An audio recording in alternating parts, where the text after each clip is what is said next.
বাবা কি হলো, এত বেলা হয়ে গেল, ওরা এখনো তো এলো না। একদম কোনো কথা বলবি না, চুপচাপ বস থাক, যখন ওদের সময় হবে তখন আসবে। বাবা ওই তো ওরা এসে গেছে। বাবু তুই ভিতরে যা, ভিতরে যা।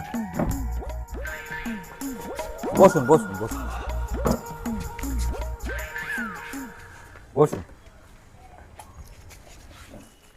এই নিন দাদা। আচ্ছা ঠিক আছে, আপনারা বসুন, আমি একটু আসছি। रुको जरा सबर करो। এই বাড়িঘর দেখে তো বেশ বড়লোক মনে হচ্ছে। বড়লোক বলেই তো দেখাশোনা করতে এসছি। তুই এখানে কি করছিস?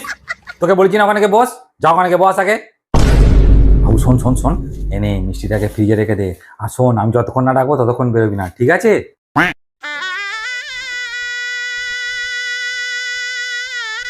এ নিন দাদা, এ নিন দিদি। তা আপনাদের আসতে কোনো অসুবিধা হয়নি তো? না না, কোনো অসুবিধা হয়নি। এখানে যাকেই জিজ্ঞাসা করেছি আপনার কথা সবাই বলে দিয়েছে এখানে আপনি খুব ফেমাস না। শালা ছাগল চুরি করতে গিয়ে ধরা পড়ে কেলানি খেলাম, সেই কথাটা এরা একে বলে দিল নাকি রে? তা দাদা ছেলে বাড়িতে আছে তো? হ্যাঁ হ্যাঁ, ছেলে বাড়িতেই আছে। তাহলে ছেলেকে এবার ডাকুন। আচ্ছা, কই রে বাবু, এদিকে একবার আয়। কি গো, আসল কথাটা বলেছিলে তো? হ্যাঁ বলছি। কি দাদা তোমার ছেলে মদ টদ খায়? কি বলছেন দাদা, মদ? মদ আমার ছেলে জীবনে চোখেই দেখিনি। ও আচ্ছা, তাহলে গাঁজা টাজা খায় নাকি? গাঁজা?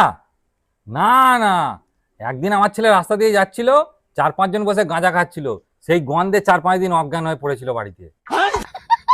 কি যে বলেন দাদা, আমার ছেলে একদম সোনার টুকরো ছেলে। বিড়ি সিগারেট খায় না তো?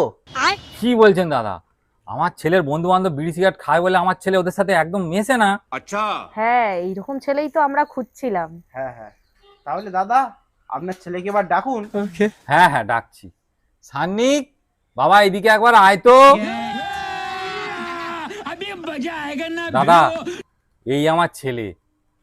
এই ছেলের দাঁতগুলো এরকম লাল কেন গো? তা দাদা আপনার ছেলে কি গুটকা খায় নাকি? আরে গুটকা খাবে কি জন্য? আমার ছেলে লাল কলগেট দিয়ে দাঁত মাজে, ওই জন্য দাঁতটা লাল। ও কিরে বাবু, আমি তোকে কি এই শিক্ষা দিয়েছি? তোমাকে বলেছি না বড়রা আসলে বড়দের প্রণাম করতে হয়, যাও প্রণাম করো। ठीक है समरिया।